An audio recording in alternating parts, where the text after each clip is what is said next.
kita akan berbicara mengenai duka cita rohani. Berbahagialah orang yang berduka cita karena mereka akan dihibur. Bersama-sama saudara-saudara membaca 2, 3. Berbahagialah orang yang berduka cita karena mereka akan dihibur. Mari kita berdoa bersama-sama. Bapa di surga, kami minta belas kasihan-Mu untuk kami boleh mengerti firman daripada Kristus yang Engkau utus untuk mengungkapkan isi hati-Mu. Berkati dan urapi kami semua, khususnya hamba-Mu. Sembunyikan di balik salib dari anak-Mu yang tunggal, Tuhan Yesus Kristus. Salib yang suci, salib yang mulia itu. Karena siapakah yang bisa mendengar firman-Mu? Siapakah yang bisa mengutarakan kalimat-kalimat-Mu? Kami manusia yang berdosa. Kalau bukan belas kasihan Tuhan, maka kami tak mungkin punya hak untuk berbicara. Tak mungkin kami punya kemampuan untuk mendengar. Dan tak mungkin kami punya kuasa untuk melakukan. Tuhan jangan meninggalkan kami. Dan Tuhan jangan membuang kami. Terima kasih Bapa di surga. Di dalam nama Tuhan Yesus Kristus kami berdoa. Amin. Ini adalah bagian kedua dari 8 ucapan berbahagia yang Yesus Kristus katakan kepada para murid-muridnya. Sekali lagi 8 ucapan bahagia adalah pekerjaan Roh Kudus yang diberikan kepada para murid. Dan pekerjaan Roh Kudus yang diberikan kepada orang-orang yang ada di dalam Kristus. In Christ, in Christ, in Christ. Hanya orang-orang yang di dalam Kristuslah yang ketika dia membaca Alkitab dia bisa mengerti hal-hal yang disampaikan Kristus itu sendiri. Hanya orang-orang di dalam Kristuslah ketika dia membaca Alkitab dia akan tahu hal yang dalam dan kuasa yang Tuhan sendiri berikan untuk membentuk dan untuk menggenapi firman yang dia sendiri katakan. Kalau kita tidak di dalam Kristus, kita pikir kalimat Yesus itu sesuatu yang sederhana. Tetapi kalau kita ada di dalam Kristus, maka kita akan tahu begitu dalamnya, begitu luasnya, dan begitu ketidakmungkinan manusia itu untuk mengertinya dan untuk mendapatkannya. Ini bahkan berbeda 180 derajat dari apa yang dipikirkan dan dimengerti oleh dunia. Dunia menginginkan kekayaan. Maka dengan kaya aku akan berbahagia. Kristus mengatakan berbahagialah engkau jikalau engkau itu miskin di hadapanku. Oh dunia menyatakan kalau engkau mendapatkan kesenangan maka engkau akan berbahagia. Kristus mengatakan tidak, engkau berbahagia jikalau engkau berduka cita. Hari ini kita akan membahas apa arti duka cita. Sepanjang daripada bagian-bagian Alkitab maka minimal ada 3 arti, 3 pengertian, 3 kondisi ketika bicara mengenai duka cita rohani. Ini bukan duka cita karena seperti daripada orang-orang dunia itu berduka. Orang dunia berduka untuk hal-hal yang sifatnya material. Aku berduka karena aku kehilangan uang. Aku berduka. Ini bukan duka cita seperti itu. Aku berduka karena aku diputus pacar, maka aku berduka seperti itu. Tidak. Maka saudara-saudara, duka cita juga bukan di dalam tempat ini. Bukan ditujukan untuk orang-orang yang selalu menangis, meratap karena orang itu memiliki masalah dosa yang besar, yaitu self-pity, mengasihani diri sendiri. Saudara-saudara, ini saya mesti bicarakan sesuatu secara singkat. Karena banyak daripada kita jatuh di dalam self-pity. Banyak daripada kita jatuh di dalam mengasihani diri sendiri. Kalau rugi sedikit, seperti sudah habis hidup ini. Kalau disakiti sedikit, maka seperti sudah tidak ada harapan di dalam dunia ini. Orang yang self-pity, yang mengasihani dirinya sendiri, itu memiliki dunia tertutupnya sendiri. Dan dia akan mengharapkan seluruh orang di dunia memperhatikan dia. Itu pun dia tetap tidak akan merasa diperhatikan. Saudara, self-pity akan menghancurkan kita.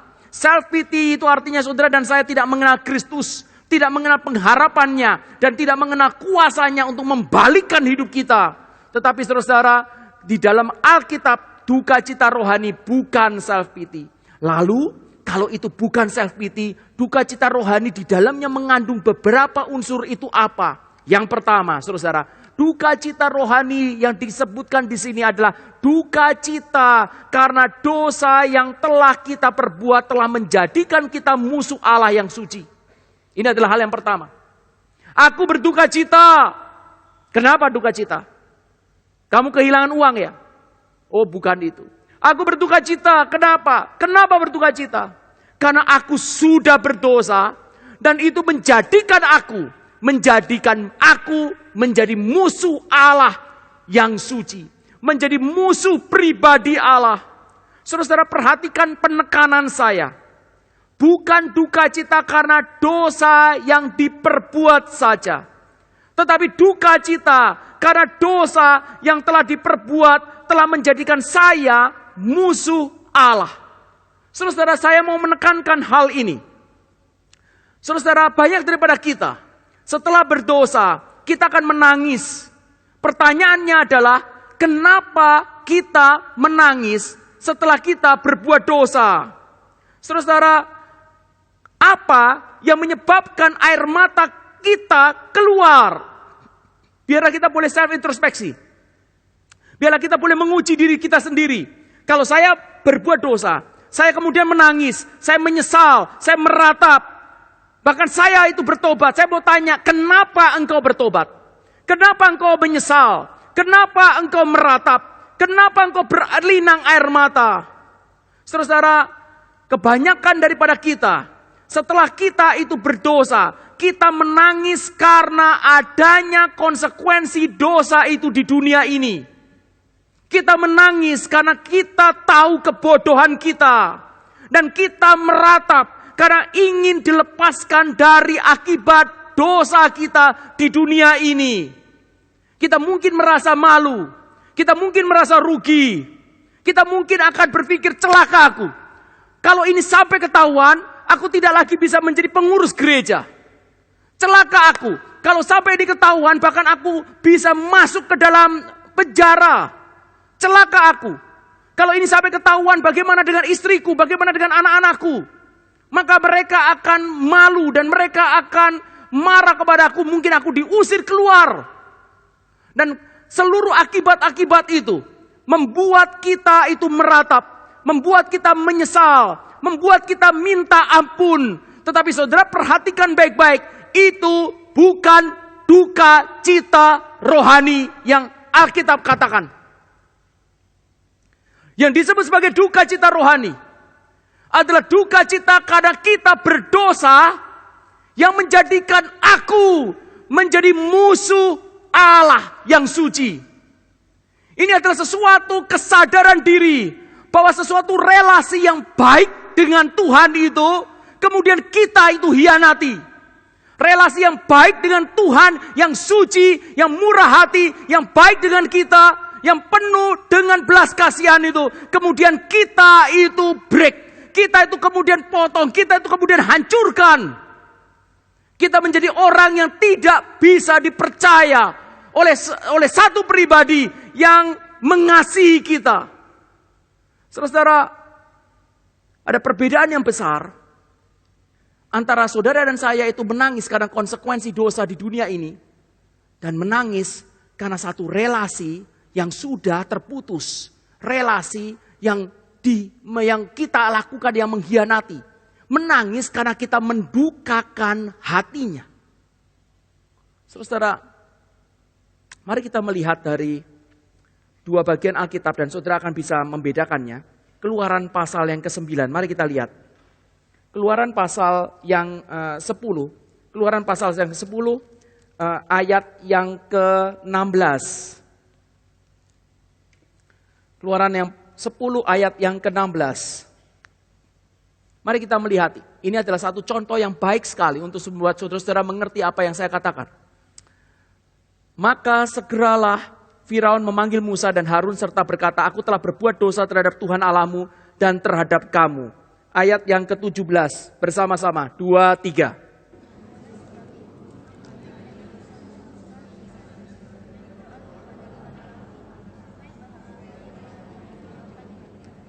18 bersama-sama.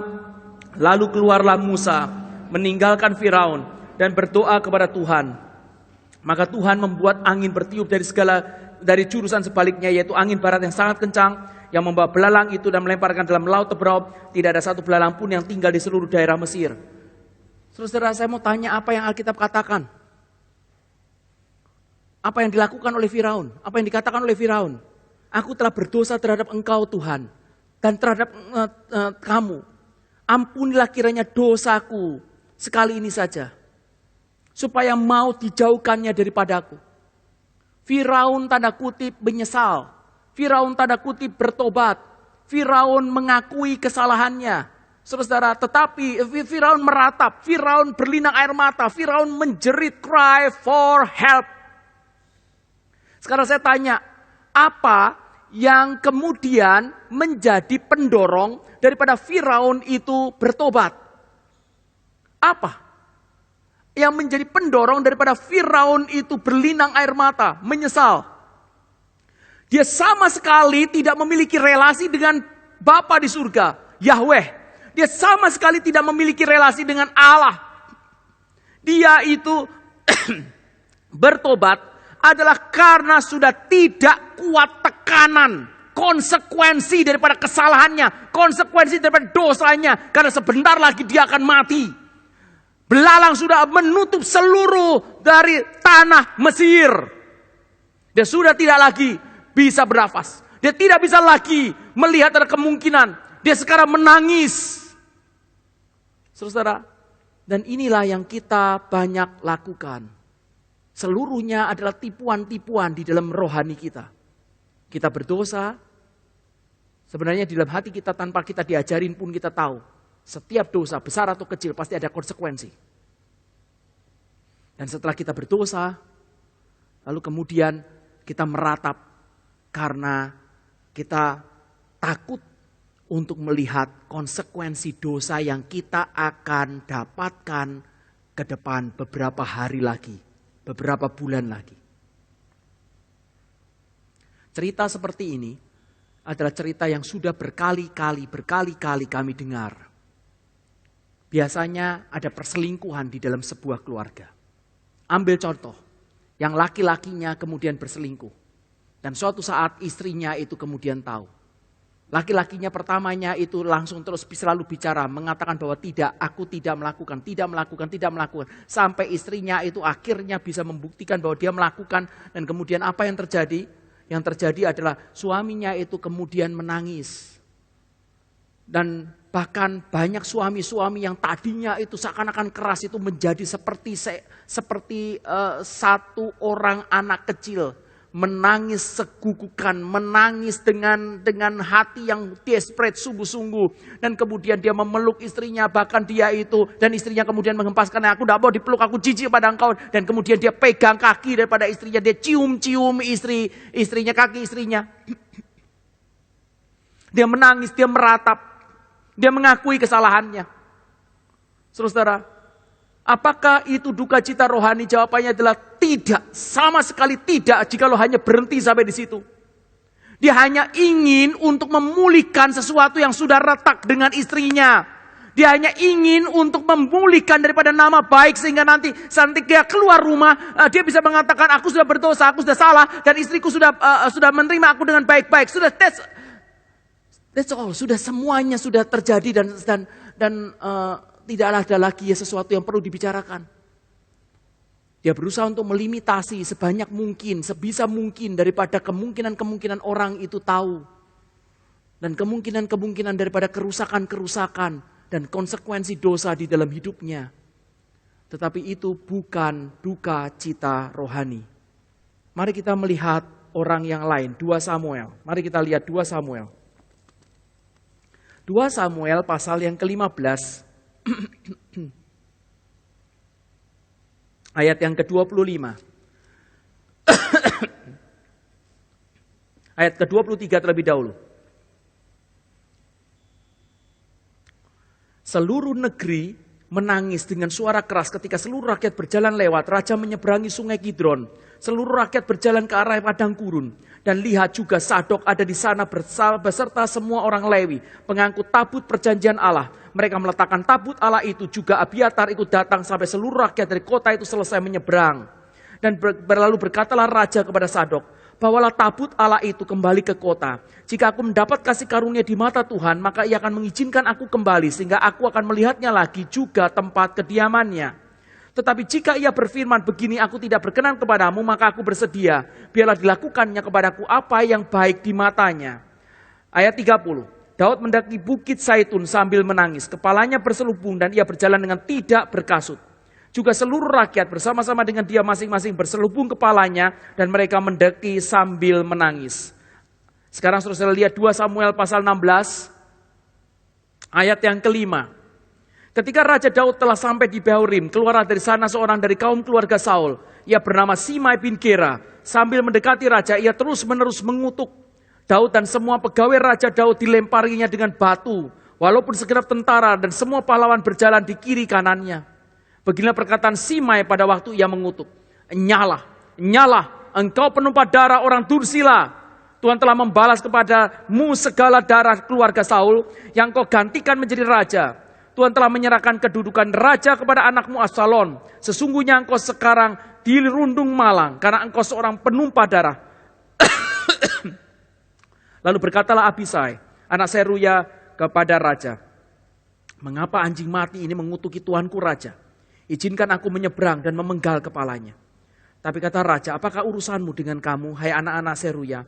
Biarlah ia mengutuk. Sebab apabila Tuhan berfirman kepadanya, kutukilah Daud. Siapakah yang akan bertanya, mengapa engkau berbuat demikian? Pula kata Daud kepada Abisai dan kepada semua pegawainya, sedang anak kandungku ingin mencabut nyawaku. Terlebih lagi sekarang orang Benyamin itu, biarlah dia dan biarkan dia mengutuk. Sebab Tuhan telah berfirman kepadanya demikian. Mungkin Tuhan memperhatikan kesengsaraan ini dan Tuhan membalas yang baik kepadaku sebagai ganti kutuk orang itu pada hari ini.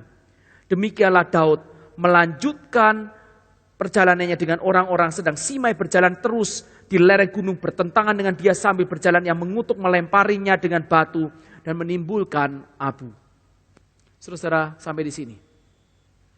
Saudara lihat sekarang apa yang terjadi kepada Daud. Daud sudah bersinah dengan Batsheba. Daud sudah membunuh suami Batsheba. Dan kemudian Allah datang melalui Nabi Nathan dan kemudian bukan saja memperingatkan tetapi sudah langsung memberikan hardikan untuk hukuman yang pasti terjadi di depan. Dan salah satu hukumannya yaitu bahwa Absalom, anaknya itu yang dia cintai, itu akan mengejar dia dan akan berusaha untuk membunuh dia. Dan bahkan Absalom akan menggagahi seluruh daripada gundik-gundik Daud. Dan peristiwa ini adalah peristiwa di mana kekuatan Absalom itu mulai masuk ke tempatnya Yerusalem. Daud sudah tidak memiliki kekuatan untuk bertempur lagi. Seluruh daripada jenderalnya dan seluruh prajuritnya sudah tidak memiliki kekuatan untuk melawan daripada gabungan tentara-tentara yang gabung kepada Absalom. Absalom mendekati kepada Yerusalem. Di Yerusalem ada tabut perjanjian Allah di sana. Dan apa yang dilakukan oleh Daud? Daud harus keluar daripada Yerusalem. Yerusalem adalah kotanya Allah. Dan tabut perjanjian itu menyatakan bagaimana Allah itu hadir, mensimbolkan Allah itu hadir. Dan dekat dengan Allah itu adalah kesukaan Daud. Menjadi biji mata Allah adalah kebanggaan daripada Daud. Dan Daud pun ketika dia itu sudah berdosa, dia selalu menyatakan bahwa jangan ambil rohmu daripadaku. Daud tahu yang paling berharga adalah pribadinya Allah. Dan pada saat itu, dia sekarang sudah terdesak, maka dia kemudian pergi. Dan kemudian tabut perjanjian ada menghantar dia, lalu kemudian setelah itu sampai titik tertentu dia akhirnya harus pergi dan semua orang-orang yang menghantar tabut itu harus kembali lagi ke Yerusalem. Daud cuma melihat kota Yerusalem, kotanya Allah dan tabut perjanjian, tabut yang menyimbolkan Allah, dan dia harus terpisah dari Allah yang hidup. Dan saudara perhatikan baik-baik. Mengapa dia harus berjalan tertunduk tanpa berkasutkan sandal dan kemudian dia itu terus menangis. Dia tidak memikirkan mengenai kekayaannya. Dia tidak memikirkan mengenai pengaruhnya. Dia tidak memikirkan bahkan orang itu menghinanya sampai-sampai Simei menghina dia. Dan kemudian salah satu daripada jenderal daripada Daud mengatakan, aku akan bunuh dia Daud. Daud pun mengatakan, tidak perlu, apa urusanmu? Biarkan itu terjadi. Karena memang orang itu pantas untuk menghardik aku, menghina aku. Pun kalau itu pun dari Tuhan, aku adalah orang yang dikutuk, biarkan itu terjadi. Dia tidak pernah memikirkan kekayaannya. Dia tidak pernah memikirkan masa depannya. Dia tidak pernah memikirkan pengaruhnya yang akan berkurang karena dosa persinahannya. Dia hanya menangis, memikirkan kenapa bodohnya dia. Sekarang dia harus terpisah dengan Allah yang mencintainya. Dia tahu apa yang sudah dilakukannya. Menusuk dari isi hati Allah yang mencintai dia dengan belas kasihan dan cinta dan kasih setia yang tanpa henti. Dia menjadi pengkhianat kepada Allah yang setia. Dia menjadi menghina daripada Allah yang mulia. Dan itu yang menjadi beban yang paling berat di dalam hatinya. Yesus Kristus mengatakan, kalau engkau berduka seperti ini, berbahagialah. Berbahagialah orang yang berduka cita. Karena engkau akan dihibur. Karena engkau akan dihibur. Saya mau tanya kepada saudara. Apakah saudara-saudara memiliki pengalaman-pengalaman seperti ini? Saya mau bertanya pada saudara, jikalau engkau berdosa, apa yang engkau akan lakukan? Banyak orang-orang yang begitu rendah dan tidak mengenal Tuhan dan hidup dalam kenajisan ketika dia berdosa, dia yang disalahkan orang lain. Ada orang-orang yang lebih sedikit baik meskipun tidak masuk di dalam apa yang Tuhan itu inginkan. Kalau bersalah, kemudian dia berusaha untuk menutup dan berusaha untuk menangis, dia menangis, berusaha untuk menutup daripada konsekuensi dosa. Tetapi itu tetap bukan daripada pekerjaan Roh Kudus. Kalau sungguh-sungguh Roh Kudus bekerja dalam hati kita, ketika saudara dan saya berdosa, dia akan mengarahkan seluruh hati kita bukan kepada konsekuensi daripada malunya aku, bagaimana aku bisa diketahui nanti kalau diketahui sama orang lain, tetapi dia akan mengarahkan hati kita untuk melihat luka pada hati Bapa di surga. Dan dia akan melihat daripada salib. Dan dia akan melihat pemberontakannya, bagaimana cinta Tuhan di atas kayu salib dihianati sekali lagi. Dan saudara, kiranya Tuhan memimpin kita semua untuk mengerti hal ini. Hal yang kedua, saudara, apa yang ada di dalam duka cita rohani? Di dalam duka cita rohani, hal yang kedua adalah duka cita karena pekerjaan Allah yang belum selesai di dunia ini, yang tertutup oleh dosa dan kejahatan manusia. Saudara, apa yang menjadi duka cita bagi orang Kristen yang sejati? Orang Kristen seharusnya berduka cita karena kemuliaan Allah tertutup oleh dosa dan kejahatan manusia di dunia ini. Pekerjaan Allah banyak yang belum selesai. Dan kenapa belum selesai? Karena kuasa kegelapan, karena orang-orang yang berdosa, karena kejahatan itu mengambil alih. Dan kemuliaan Allah itu tertutup. Kemuliaan Allah itu tidak diketahui. Semua orang yang sudah dilahirkan kembali. Di dalam hati kita pasti ada satu teriakan. Teriakan itu mungkin pertama itu adalah begitu sangat lembut, tetapi kemudian akan menjadi keras sekali ketika kita itu sudah bertumbuh. Dan teriakan itu adalah, aku harus hidup untuk kemuliaan Allah. Tujuan daripada seluruh kehidupan kita adalah the glory of the Lord, the glory of the God. Itu adalah satu tujuan hidup kita. Kita tidak akan pernah puas jika kita mendapatkan segala sesuatunya. Uang, tahta, apapun saja. Saudara, pengaruh apapun saja. Saudara tidak akan pernah puas sampai hidup kita benar-benar dipakai oleh Tuhan untuk kemuliaan namanya. Dan orang-orang sucinya Tuhan, maka tidak akan pernah bisa tidur tenang jikalau pekerjaan Tuhan itu belum selesai. Jikalau dari kemuliaan Allah itu tertutup oleh dosa, oleh kejahatan manusia di dunia ini. Sebelum saya masuk ke dalam Alkitab, saudara, contoh dalam Alkitab Nehemia, saudara lihat saja bagaimana apa yang dikerjakan oleh Ahok. Ini orang-orang mengatakan ini adalah sesuatu yang fenomenal, ini sesuatu yang sungguh-sungguh di luar dugaan. Dan ini adalah sesuatu tangan Tuhan yang mengokohkan dia. Orang ini tidak bisa tenang. Karena melihat bagaimana di kota Jakarta ini kebenaran, keadilan, dan kesucian Tuhan itu terus-menerus ditenggelamkan, terus-menerus berusaha untuk dihabiskan. Saudara, maka orang ini terus akan berteriak.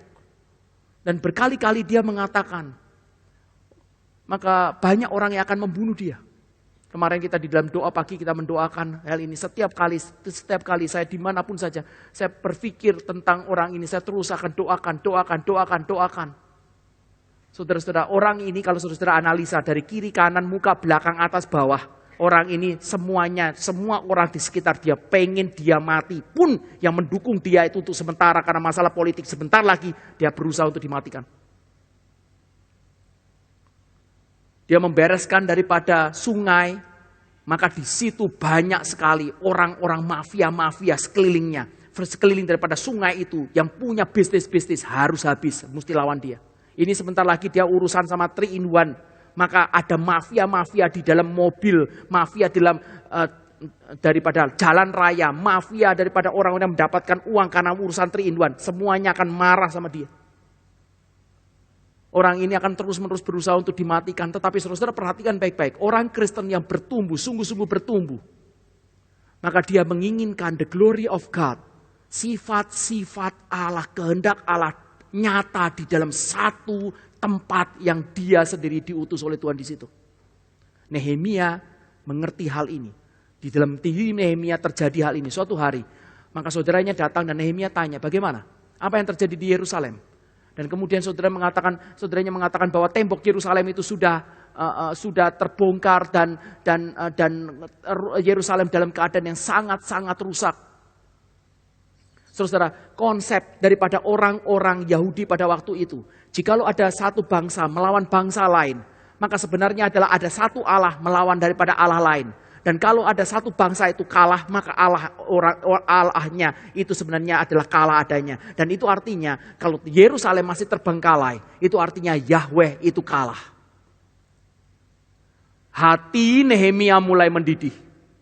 Hati Nehemia mulai tidak bisa tenang. Dia tidak bisa tidur. Alkitab mengatakan siang dan malam dia membanjiri jiwanya dengan air mata. Dia doa. Ini tidak boleh terjadi.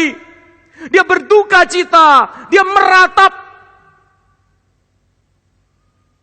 Dia adalah seorang yang tidak pernah lahir di Yerusalem.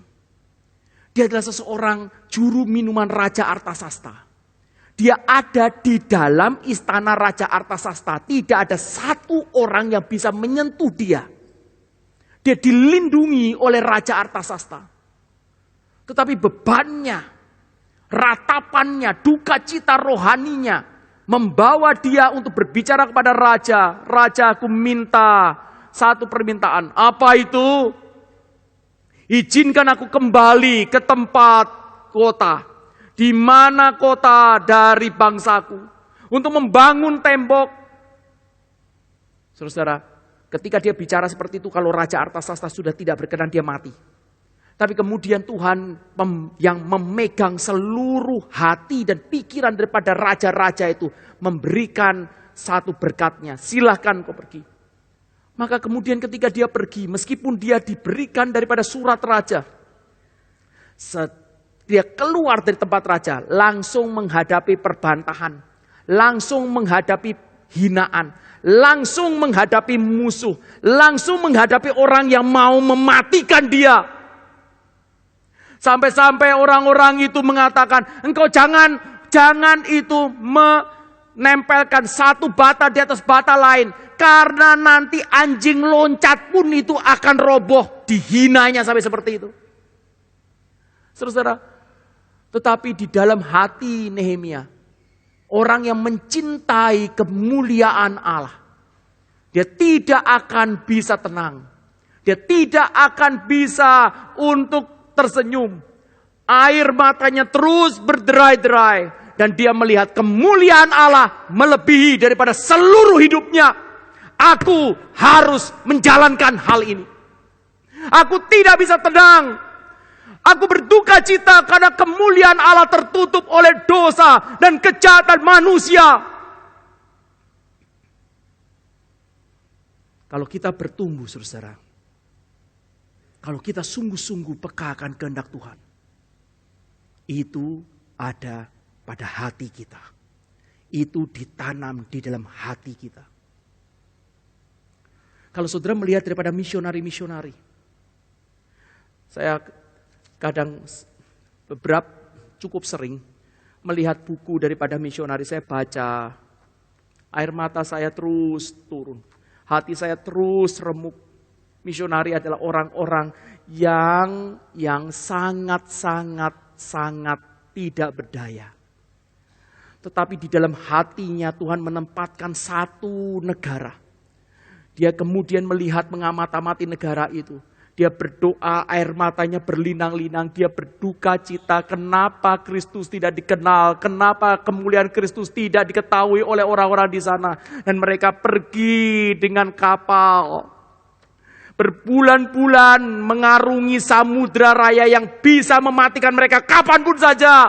Tapi kemuliaan Allah harus jadi dari tempat itu. Itu menjadi apinya dan itu menjadi air matanya setiap hari. Yesus Kristus katakan, berbahagialah engkau yang berduka cita, karena engkau akan dihibur. Saudara, milikilah, minta sama Tuhan air mata rohani. Jangan sia-siakan air matamu. Air mata dikeluarkan ketika nonton film telenovela, itu orang paling bodoh. Air mata dikeluarkan untuk hal-hal yang di duniawi, rugi ini, rugi itu. Tersinggung ini, tersinggung itu, mau buat apa? Marah ini, marah itu, mau buat apa? Mengasihani diri sendiri itu adalah air mata yang saudara berikan untuk setan. Tapi saudara, milikilah air mata rohani. Tuhan, berikan aku air mata yang suci.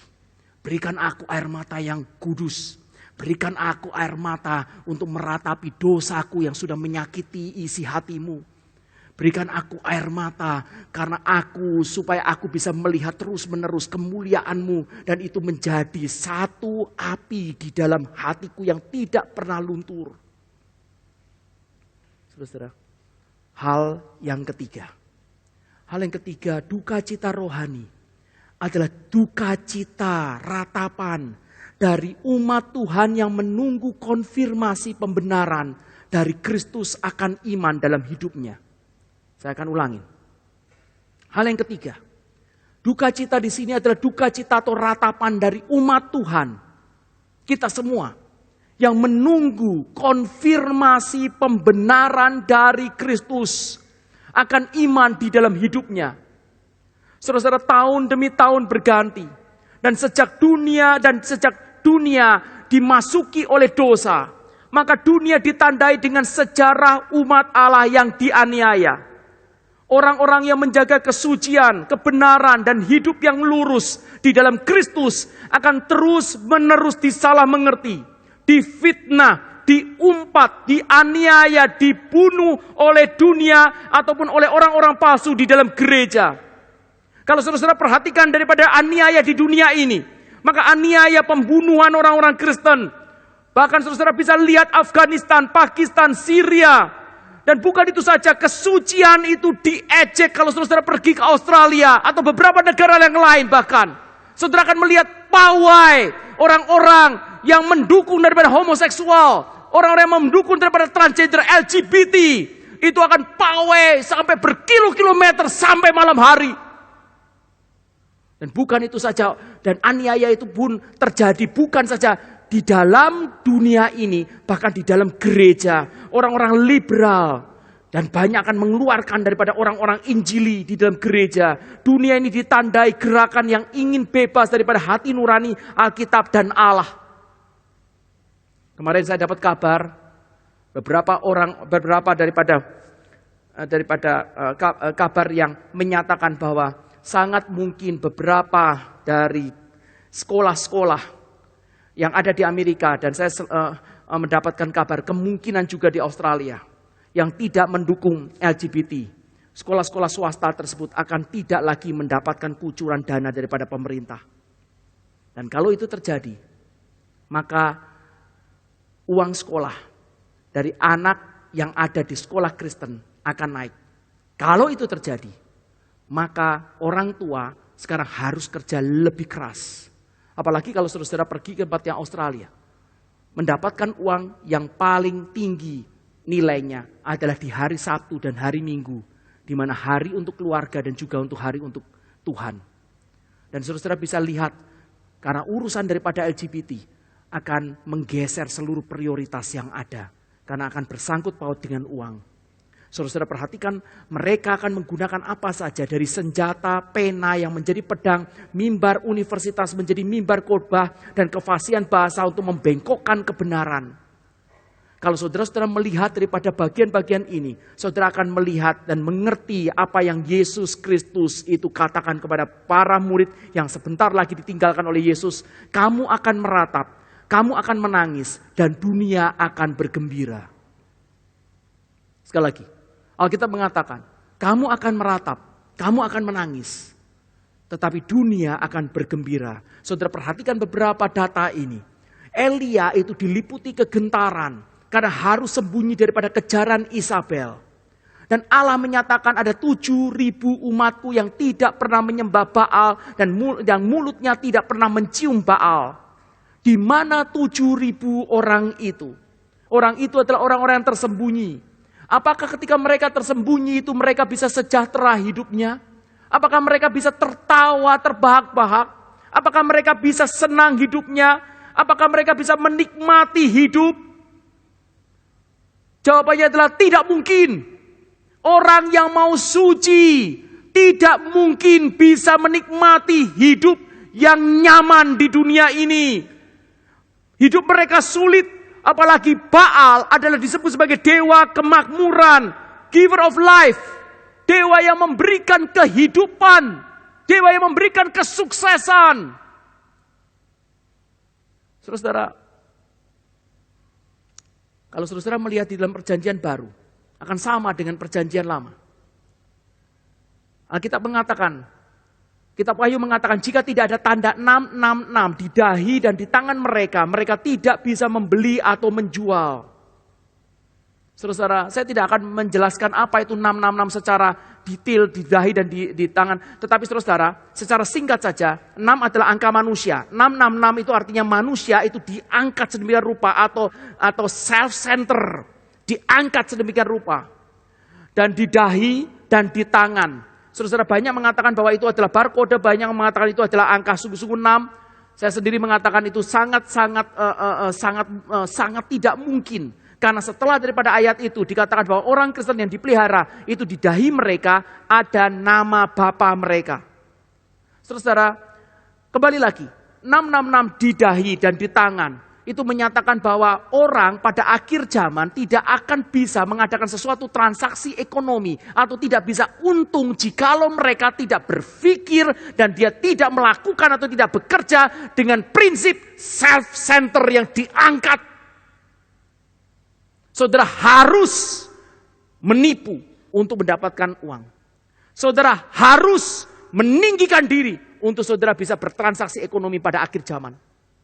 Semua kalimat-kalimat ini mau menyatakan prinsip yang sama. Kamu akan meratap dan menangis dan dunia akan bergembira. Kamu akan meratap dan menangis dan dunia akan bergembira. Bahkan kalau saudara-saudara melihat dalam Alkitab kita, Alkitab menggambarkan mengenai perjanjian lama dan perjanjian baru. Menggambarkan apa yang ada di bumi dan apa yang ada di surga. Wahyu pasal 6 mengatakan, ada sekumpulan daripada martir Tuhan menyatakan, berapa lama lagi ya penguasa yang maha kudus, berapa lama lagi engkau tidak menghukum dan membalaskan darah kami kepada mereka yang diam di bumi. Dari sejak Kain membunuh Habel, sampai Kristus Yesus datang untuk yang kedua kali, seluruh anak-anak terang akan mengalami aniaya. Mereka akan meratap. Dan saudara, mereka menunggu konfirmasi pembenaran dari Kristus itu di dalam hidup mereka. Dan kalau saudara melihat di dalam seluruh hidup kita, dan saudara cermat dan saudara teliti di dalam apa yang disiarkan oleh radio-radio, apa yang disiarkan oleh TV-TV. Kalau saudara melihat daripada televisi di Australia, semakin saudara lihat, makin begitu salah satu hal yang saya dapatkan ketika melihat TV di Indonesia dan TV di Australia adalah ketika TV di Australia itu memunculkan daripada berita-berita, bukan saja di beritanya tetapi khususnya daripada laporan-laporan, maka saudara-saudara akan tahu itu seakan-akan, saya bisa merasakan seakan-akan itu kejahatan itu maju satu langkah lagi, maju satu langkah lagi, maju satu langkah lagi, maju satu langkah lagi, dan itu tidak pernah ada sense itu ketika kita melihat TV di Indonesia. Sungguh. Kejahatan itu masuk ke dalam seluruh struktur daripada life kita. Sosial, ekonomi, politik, kebudayaan, apapun saja. Begitu jelas, begitu nyata. Setiap hari, seakan-akan mereka mendapatkan kemenangannya. Setiap hari mereka seakan-akan mendapatkan satu langkah, satu teritori lebih menang lagi. Saya akan memberikan satu ilustrasi, satu cerita yang sungguh-sungguh terjadi tentang kekalahan kebenaran di dunia ini. Kekalahan kebenaran di dunia ini di dalam satu kejadian di pengadilan di Amerika Serikat pada tahun 1970-an. Seorang penjajah pornografi tingkat dunia ditangkap dan dimasukkan ke dalam pengadilan. Dan di sana saudara ada hakim, ada juri, dan ada juga pembelanya, dan juga ada saksi. Dan saudara, ini yang terjadi, percakapan antara pembela dari penjajah pornografi itu dengan saksi yang memberatkan. Saksi ini sebenarnya mau mengatakan bahwa penjajah pornografi ini adalah bersalah. Sekarang pembelanya maju, dan saudara perhatikan proses pengadilan di mana pihak pembela menggunakan rangkaian pertanyaan yang cerdas dan bahkan mengintimidasi, membuat saksi tersebut kebingungan. Dan saudara perhatikan baik-baik apa yang berlangsung. Ini adalah pertanyaan dan jawaban dari pembela dan saksi tersebut. Pembela itu bertanya demikian, apakah Anda pernah berkunjung ke galeri seni? Dan saksi itu mengatakan, ya. Apakah Anda pernah membayar bea masuk untuk mengunjungi sebuah galeri seni? Saksi itu mengatakan, ya. Apakah Anda pernah membayar bea masuk untuk mengunjungi sebuah galeri seni dan menampilkan karya-karya para maestro seni? Dan saksi tersebut mengulang jawabannya, ya. Apakah Anda pernah membayar bea masuk untuk mengunjungi sebuah galeri seni yang menampilkan lukisan-lukisan orang tidak berpakaian, karya para maestro seni? Tadi yang dikatakan sama email. Kalau saudara pergi di tempatnya museum, ada lukisan-lukisan ya daripada orang-orang yang terkenal melukis ataupun memahat. Saudara akan tahu bahwa mereka kadang hanya berpakaian setengah telanjang dan itu adalah sesuatu karya seni.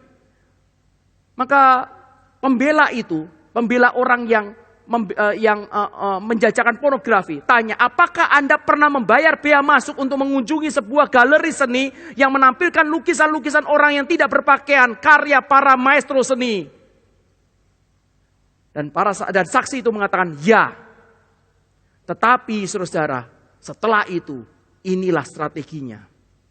Pembela itu mengatakan, saudara saksi, apakah Anda bisa memberitahu juri ini, mengapa Anda menyebut barang yang mesti dibayar untuk bisa dilihat itu adalah suatu seni, sementara yang dijual oleh klien saya engkau sebut pornografi.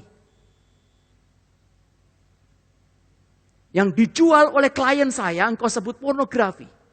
Yang tadi dilihat oleh anak-anak itu pergi ke tempatnya daripada museum itu adalah engkau katakan seni. Engkau sama-sama membayar. Saudara, dan saudara, saksi itu terdiam. Karena jawaban seharusnya yang dia bisa jawabkan adalah begini. Karena Alkitab berkata bahwa tubuh adalah bait Allah. Dan kemudian saudara-saudara mengatakan bagian-bagian Alkitab. Dan itu akan dipermalukan di seluruh sidang pengadilan. Alkitab tidak boleh masuk di dalam pengadilan. Kristus Yesus tidak boleh disebut di dalam pengadilan. Beberapa tahun yang lampau, bahkan Kristus Yesus tidak boleh disebut di dalam kelas. Tidak boleh ada doa sama sekali.